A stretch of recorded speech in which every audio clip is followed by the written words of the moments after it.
Hello प्यारे मित्रों, आप लोगों का हमारे चैनल पर स्वागत है। आज के इस वीडियो में आप सभी के लिए हम लोग अध्याय नंबर जो 5 दिया है, अध्याय 5 देख सकते हैं यहाँ पर क्या है कि प्राकृतिक वनस्पति तथा तथा वन प्राणी। ये जो दोस्तों आप सभी को दिया गया इसका संपूर्ण हल आपको बताया जाएगा। देखिए यहाँ पर लिखा हुआ निदानात्मक कक्षाओं हेतु मॉड्यूल बुक जो आपका दिया गया है वो कौन सा है? सामाजिक विज्ञान। सामाजिक विज्ञान के अंतर्गत जो हमारा ज्योग्राफी यानी भूगोल है। तो आगे फर्स्ट क्वेश्चन देखते हैं दोस्तों, यहाँ पे देखिए अध्याय 5 है प्राकृतिक वनस्पति तथा वन्य प्राणी। तो यहाँ पर क्वेश्चन नंबर 1 में पूछा है, तो स्टूडेंट आप सभी लोग पहला क्वेश्चन देखिए कि सिनकोना के वृक्ष कितनी वर्षा वाले क्षेत्र में पाए जाते हैं? कितनी वर्षा वाले क्षेत्र में? तो पहले दोस्तों आप सभी लोग बताएं कि कौन सा ऑप्शन सही है। तो इसका जो ऑप्शन नंबर ए जो आप लोग देखे ना 100 सेंटीमीटर, कितना 100 सेंटीमीटर। ओके दोस्तों, अब आते हैं हम लोग दूसरा क्वेश्चन देखने के लिए। दूसरा क्वेश्चन पूछा था सिमलीपाल जीव मंडल निचय कौन से राज्य में स्थित है? आखिरकार कौन से राज्य में दोस्तों? तो इसका जो सही उत्तर होगा वो होगा उड़ीसा। क्या होगा? उड़ीसा। ठीक है, चलिए आइए स्टूडेंट अब देखिए क्वेश्चन नंबर 3। क्वेश्चन नंबर 3 में फिर पूछा है कि भारत के कौन से जीव मंडल जीव मंडल निचय विश्व के जीव मंडल निचयों में लिए गए हैं? लिए गए, तो इसका ऑप्शन नंबर व वाला बिल्कुल सही हो जाएगा, मन्नार की खाड़ी। मन्नार की खाड़ी, ठीक है। हाँ, तब आइए आगे देखते हैं। क्वेश्चन नंबर 4 में पूछा है कि बलुई बलुई मिट्टी में निम्नलिखित में से कौन सी वनस्पति सामान्यतः उगती है? बलुई वाला जो मिट्टी होता है मेरे दोस्त, उसका आंसर होगा वो कटीली। कौन सी होती है? कटीली वनस्पति पाई जाती है। वनस्पति का मतलब क्या होता है? पेड़ पौधा, ठीक है। चलिए, भारत में प्राकृतिक वनस्पति पाए जाने वाले क्षेत्र कौन से हैं? प्राकृतिक वनस्पति दोस्तों, तो ये जो है ना उपरोक्त सब यानी हिमालय भी है, मरुस्थल भी है और मध्य भारत भी है, यानी तीनों इलाके में तो उपरोक्त सभी होगा। उपरोक्त सभी, ठीक है। आइए प्रिय दोस्तों अब देखेंगे क्वेश्चन नंबर 6 में क्या है कि मेगोव वन भारत के निम्नलिखित में किन क्षेत्रों में पाए जाते हैं? आखिरकार कौन से क्षेत्र में? इसका उत्तर लिखना है दोस्तों आपको नदी नदी डेल्टाओं में। कहाँ पर नदी डेल्टाओं में। क्वेश्चन नंबर 7 देखते हैं अब। तो यहाँ पर पूछा है पच पचमढ़ी जीव मंडल निचय किस राज्य में स्थित है? आखिरकार कौन से राज्य में? तो आप सबको प्रिय दोस्तों उत्तर लिखना है वो ओडिशा में। कहाँ पर है? ओडिशा में। मैं फिर से टिक लगा देता हूँ, ओडिशा बिल्कुल सही हो जाएगा, ठीक है। हाँ, तो चलिए अब इसके आगे वाला क्वेश्चन देखेंगे। रिक्त स्थान की पूर्ति कीजिए। प्राकृतिक वातावरण और उसमें रहने वाले जीवों से निर्मित व्यवस्था को हम लोग क्या कहते हैं? उससे आप बता दें तो चलिए। यहाँ पर जैसा कि देखिए दोस्तों क्वेश्चन या था, मैं यहीं पर आपको इसी तरीके से सभी प्रश्नों का हल कराने वाला हूँ, ठीक है। कहीं पर कोई समस्या अगर आपको है तो आप हमें कमेंट करके जरूर बताइएगा। ओके, तो फर्स्ट नंबर में क्या होगा? जैव मंडल। उसी के बाद देखिए दूसरा क्वेश्चन जो दिया है ना कि विभिन्न प्रकार के पेड़ पौधे तो क्या कहलाते हैं? विभिन्न प्रकार के जो पेड़ पौधे उन्हें हम लोग वनस्पति कहलाते हैं। क्या कहलाते हैं? वनस्पति। क्या यह क्लियर हुआ ना? तीसरा मानस जीव मंडल। मानस जीव मंडल निचय, यहाँ पर दोस्तों उत्तर लिखना है आपको असम राज्य में स्थित है। कौन से राज्य में? असम में। नंबर 4 देखते हैं कंतोले। कंतोले वनों का मुख्य मुख्य वृक्ष कौन सा है दोस्तों? तो इसका सही उत्तर हो जाएगा वो सागौन। क्या लिखना है? सागौन, ठीक है। आइए क्वेश्चन नंबर 5 में पूछा है भारत जीव सुरक्षा अधिनियम सन जो है वो 1972 में दोस्त यहाँ पर बताया कि 1972 में लागू किया गया था। क्वेश्चन नंबर 6 में कहा है भारत में वनों का कुल क्षेत्रफल, भारत के क्षेत्रफल का जो है ना, भारत के क्षेत्रफल का दोस्तों 21.67% है। ठीक है, चलिए दोस्तों इसके आगे देखेंगे। जुकाम और खांसी की दवा के लिए हम लोग तुलसी पादप का उपयोग किया जाता है। ठीक है, इस तरीके से इन्हें भी पूरा करिएगा। इसके आगे जब आप लोग बढ़िएगा तो यहाँ पर कहा है कि मूल रूप से ये सत्य और सत्याधिक गलत के जगह पर गलत और जो सही है उसको सही का आपको लिखना है। मूल रूप से भारतीय वनस्पति को विदेशज वनस्पति कहते हैं। ये दोस्तों बिल्कुल असत्य है। यह क्या है? बिल्कुल असत्य। दूसरा क्वेश्चन कहा गया है मानस जीव मंडल निश्चय असम्य है। क्या यह असम्य है? अगर है ये बिल्कुल है तो ये सत्य है। तीसरा क्वेश्चन पूछा है अंडमान अंडमान निकोबार द्वीप समूह में कंटीले वन पाए जाते हैं। तो यह भी दोस्तों असत्य होगा। यह भी क्या है? असत्य। नंबर 4 में पूछा है दूधावा दूधावा राष्ट्रीय पार्क उत्तर प्रदेश में है। यह बिल्कुल सत्य है। फिर पूछा है गिर राष्ट्रीय उद्यान गुजरात में है। यह भी दोस्तों सत्य है। यह भी सत्य है। उसके बाद यहाँ पर देखिएगा क्वेश्चन नंबर 6 में ज्वारीय वन सुंदरी नामक वृक्षों के लिए प्रसिद्ध है।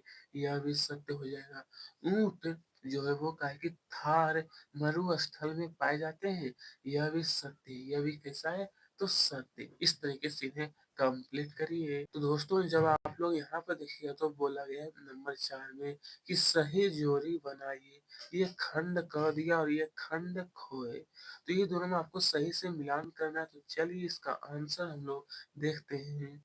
मेरे दोस्त आपको जो मिलान करना है देखिए सुंदरबन का मिलान हो जाएगा। आपको पश्चिम बंगाल से मिलान करना है। और देखिए नंदा देवी जो है ना वो हमारा स्थित है उत्तराखंड में। कहाँ पर है? उत्तराखंड में। और देखिए कंचनजंगा जो आप लोग देख रहे हो इसका मिलान करना है सिक्किम से। किससे? सिक्किम से। और यहाँ पे देखिए देहांग और देवांग जो दिया गया इसका मिलान हो जाएगा यहाँ पर अरुणाचल प्रदेश से। अरुणाचल प्रदेश में 5 नंबर जो दिया गया है इसका मिलान इससे कर लेना है और नंबर वाला से मिलान कर लीजिएगा। ठीक है, इसमें मिलान कर लीजिएगा ना लास्ट वाला। तो चलिए आगे यहाँ पर कहा है एक शब्द और एक वाक्य में उत्तर देना है। जो पहला क्वेश्चन कहा गया कि सन 2001 में वनों का कुल क्षेत्रफल भारत के क्षेत्रफल का कितना था? 2001 में बोला गया है। तो देखिए दोस्तों आपको उत्तर जो लिखना है वो देखिए ये लिखना है कि भारत के कुल क्षेत्रफल का लगभग जो है ना लगभग 21% वन क्षेत्र थे। समझ सकते 2021 में 21% पर वन क्षेत्र थे। अब तो काफी कम हो चुका है। काफी कम हो चुका है अभी। शायद अभी आंकड़ा जो है ना हमें याद नहीं आ रहा है कि कितना था। चलिए अब यहाँ पर दूसरा क्वेश्चन जो पूछा गया था कि देशज वनस्पति का एक उदाहरण। तो साल जो है ना वो वृक्ष, साल वृक्ष वो देशज देशज वनस्पति का एक उदाहरण है। अब एक सींग वाले गेंडे किन किन राष्ट्रीय पार्क में पाए जाते हैं? मेरे दोस्त मुख्य रूप से कांजीरंगा राष्ट्रीय उद्यान यानी असम में यह जो है वो पाए जाते हैं। ठीक है, उसके बाद क्वेश्चन नंबर 4 में मेरे दोस्त कहा है कि भारत में कितने जीव मंडल का मतलब क्या हो गया? यानी बायोस्फीयर रिजर्व नियत किए गए हैं। मेरे दोस्त उत्तर लिखना है आपको। भारत में कुल 18 जीव मंडल रिजर्व नियत नियत किए गए हैं। ठीक है, उसके बाद देखिए क्वेश्चन नंबर 5 पे मेरे दोस्त पूछा गया है फिर हमसे कि देश में कितने नेशनल पार्क स्थापित किए गए हैं? कितने देश में? तो देखिए अभी जो है ना कुल वर्तमान में सब 106 नेशनल पार्क स्थापित किए गए हैं। क्वेश्चन नंबर 6 में पूछा है कि एक औषधि पौधों का नाम। तो आप लोग तुलसी लिख सकते हैं। तुलसी से बहुत सारी बीमारी ऐसा है जो कि इससे ठीक हो जाता है। ठीक है, फिर यहाँ पर पूछा गया कि गंगा ब्रह्मपुत्र डेल्टा में कौन सा वृक्ष पाया जाता है?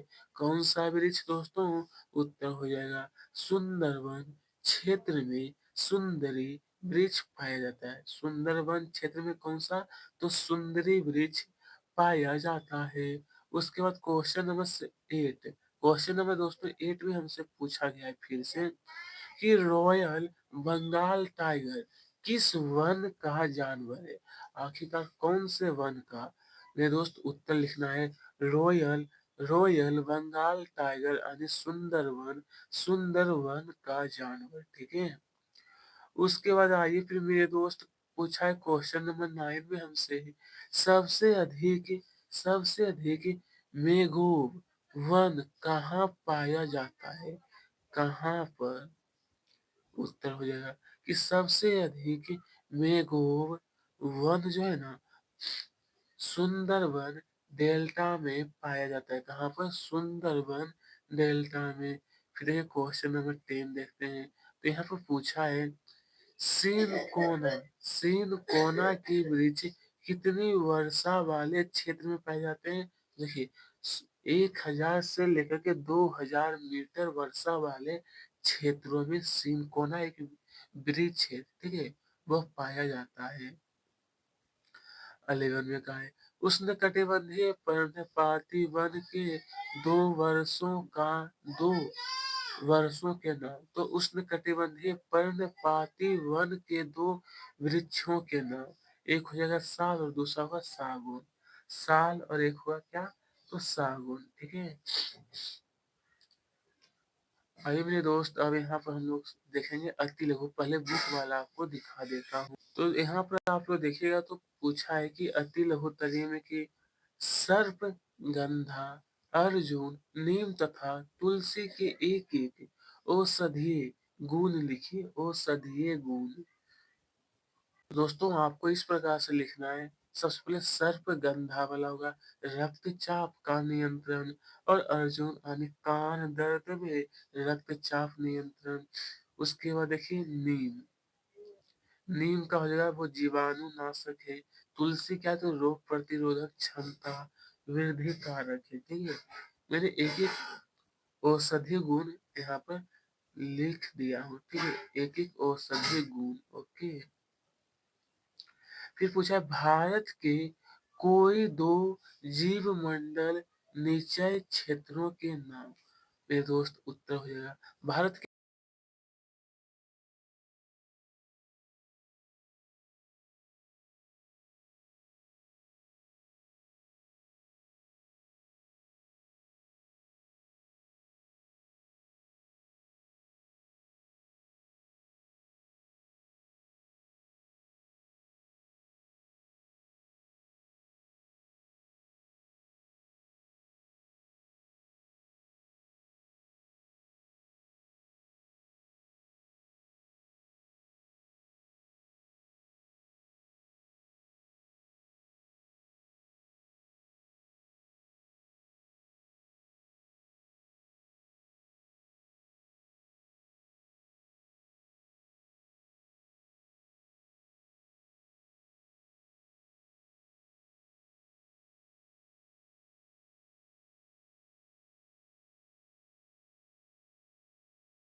दोस्तों मैं आपसे तो दोस्तों मैं थोड़ा सा क्षमा चाहता हूँ कि थोड़ी सी आवाज आपको नहीं आया होगा। लेकिन कोई दिक्कत नहीं। अब चलिए यहाँ तक तो पूरा करवा दिया था। उसके बाद यहाँ का पूछा गया था हिमालयी वनों की विशेषताएं लिखिए। तो पहली विशेषता होगा कि शंकुधारी आकार के होते हैं और ऊंचाई के साथ सघनता वे वृक्षों की ऊंचाई में कमी। अब आइए दोस्तों क्वेश्चन नंबर 7 में कहा गया है मेघोव मेघोव वन की दो विशेषताएं लिखिए।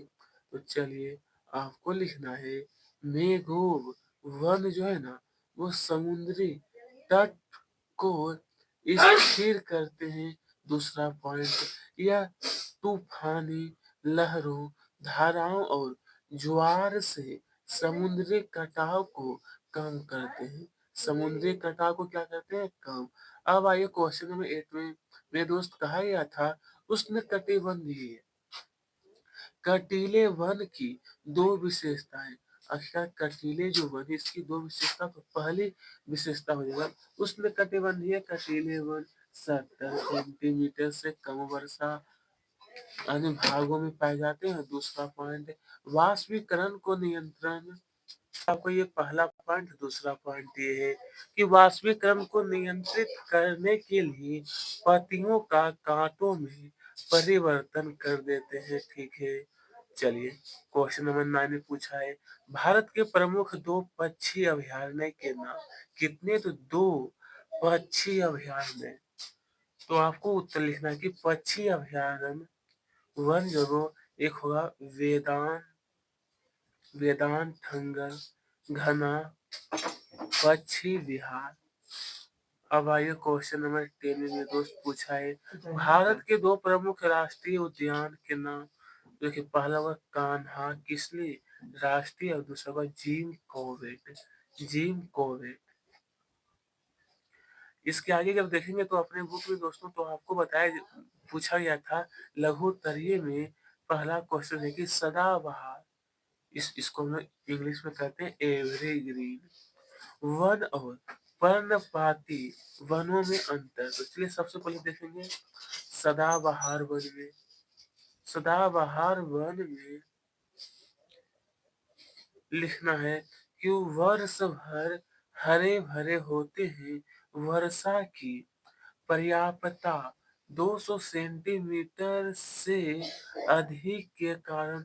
दूसरा पॉइंट कि लकड़ी अत्यधिक मजबूत होती है। तीसरा पॉइंट अत्यधिक सघन होते हैं। ऊंचाई 60 मीटर से अधिक होती है। ठीक है, 60 मीटर से भी अधिक।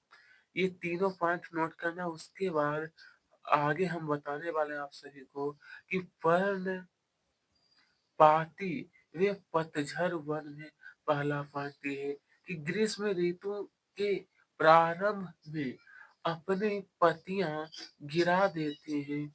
वर्षा 70 सेंटीमीटर से लेकर के 200 सेंटीमीटर के मध्य। दूसरा कि वृक्षों की ऊंचाई औसतन 30 मीटर के लगभग व्यापारिक महत्व के लिए अधिक उपयोगी। इस तरीके से पूरा का पूरा आपको नोट करना है। फिर दूसरा क्वेश्चन आपका भारत में बहुत संख्या में जीव और पादप प्रजातियां संकटग्रस्त है। एक पादप व एक जीव प्रजाति का उदाहरण भी लिखना है। मेरे दोस्त उत्तर की संकटग्रस्त प्रजाति और पादप है सर्पगंधा चंदन। और संकटग्रस्त प्रजाति जीव जो वो एक सिंह वाला गेंडा और उड़न गिलहरी। उड़न गिलहरी। चलिए क्वेश्चन नंबर 3 में कहा है कि जीव मंडल निचय से क्या अभिप्राय है? कोई दो उदाहरण दीजिए। तो आइए इसके बारे में मेरे दोस्त उत्तर लिखना आपको। इस जीव मंडल निचय में विभिन्न प्रकार के आवास है। विभिन्न प्रकार की वनस्पति में शुष्क और आर्द्र पर्णपाती वन, अर्ध सदाबहार और आर्द्र सदाबहार वन, सदाबहार सोलास, घास के मैदान और दलदल सम्मिलित है। यहाँ पर दो संकटापन प्राणी प्रजातियां नीलगिरी ताहर और शेर जैसी दूब वाले बंदर की सबसे अधिक संख्या पाई जाती है। ठीक है, इस तरीके से दोस्तों आपको उत्तर लिखना है, कहीं पर कोई परेशानी आपको नहीं होगा। फिर देखिए क्वेश्चन नंबर 4 में कहा है कि पर्वतीय पर्वतीय वन की दो विशेषताएं लिखिए। तो पहली विशेषता हो जाएगा कि पर्वतीय क्षेत्रों में तापमान की कमी तथा ऊंचाई के साथ साथ प्राकृतिक वनस्पति में भी अंतर मिलता है। अंतर मिलता है। दूसरा पॉइंट आपका ये रहा। तीसरा पॉइंट आपका ये रहा। ठीक है, और तब आगे देखते हैं। ये देखिए आपका चौथा पॉइंट भी दिया गया है। आप लोग देख करके इन्हें भी नोट करिएगा। ठीक है, दोस्तों इसी के साथ हम लोगों ने इस अध्याय को बहुत ही सरल तरीके से पूरा कर लिए। धन्यवाद आप सभी का।